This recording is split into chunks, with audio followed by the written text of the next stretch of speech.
Well, it's Friday morning.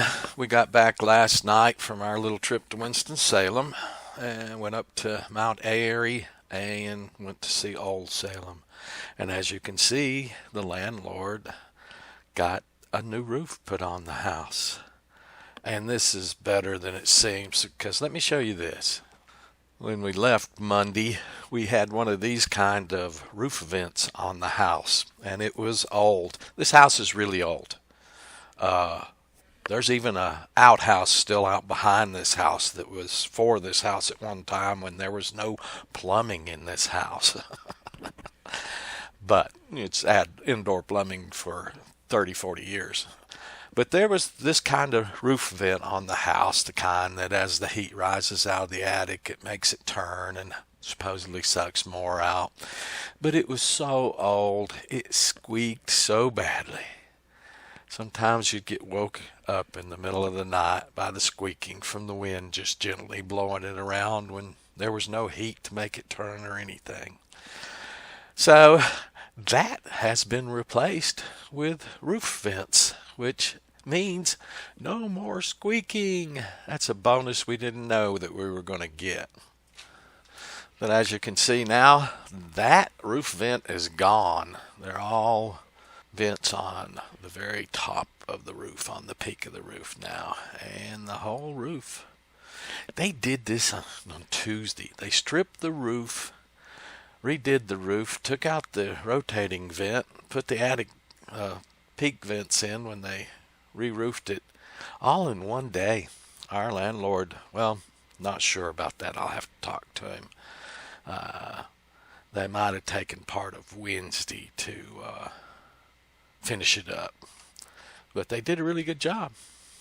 So we've got a new roof minus that darn squeaking, rotating roof vent. It's going to be quiet. I know that doesn't seem like much to you guys, but it is to us. So it was a good little trip. Mount Airy, where Andy Griffith was born, and several monuments to him and all sorts of stuff in that town about his life, was pretty interesting. My wife goes to sleep to Andy Griffith movies every night. I like Andy Griffith, but I'm just not that big a fan anymore that I want to watch it every day. So there's a little look at the roof. This was the Mavic Mini that I bought in 2000 with my first coronavirus check, stimulus check, whatever you call it. About $500 with the flying board kit. Boy, I hadn't flown it in over a year. Let's take it for another little flight while I talk a little bit. And boy, I spent the whole evening yesterday evening trying to get it updated and firmware and all sorts of stuff. Couldn't really remember how to fly it. I had to download the manual and review the manual to get it flying. But I got it flying today. You can see how tall these trees are around us. 120 feet.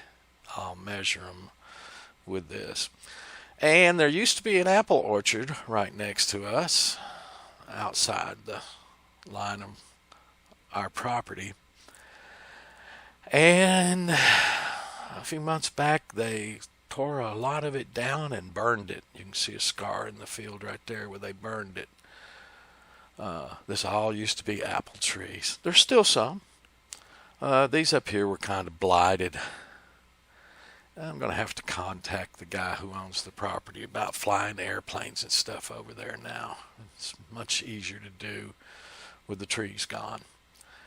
And it's still a little dangerous. They pulled up the trees with a little bobcat using the bucket on the front. They just attach a chain to it at the bottom and pull it up.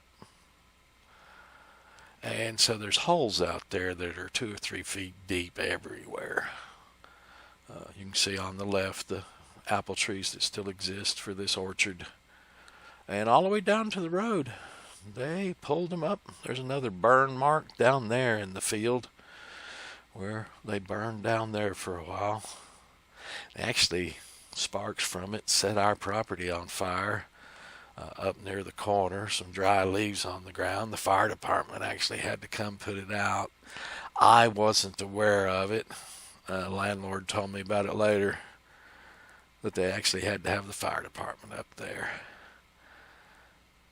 So all that used to be apple trees, and this line is other people's property. That house straight ahead is landlord's son house. The little one on the right of his house is my landlord's old house. Now the landlord lives on the same patch of property as us, right up in the corner of this field.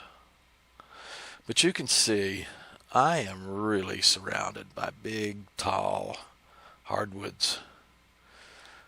There are a few pines, but no really, really tall pines in this area.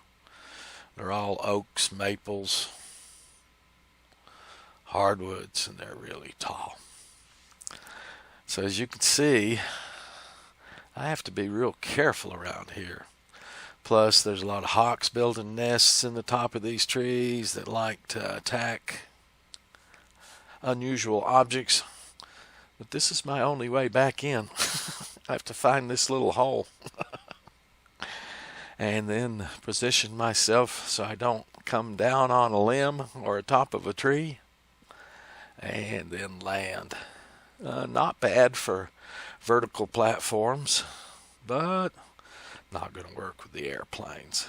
That's why it's semi-good if he'll let me fly on that field over there, that I can land airplanes over there. So, getting the little Mavic Mini flying again, boy, sure got me back in the mood for flying. Now that I've got it updated, ready to go again, I'll probably be flying it quite a bit. I was looking when I was upgrading it. I had flown 65 flights with it. I guess this is the 66th and 67th flight with it. So it's had quite a bit of flying. Anyway, I need to get back to answering some questions for some people who had asked questions, and then I have 2 quads to fly for finish up their tuning to get them ready to go. So I'll just land it here and leave you with that, guys. Thank you so much.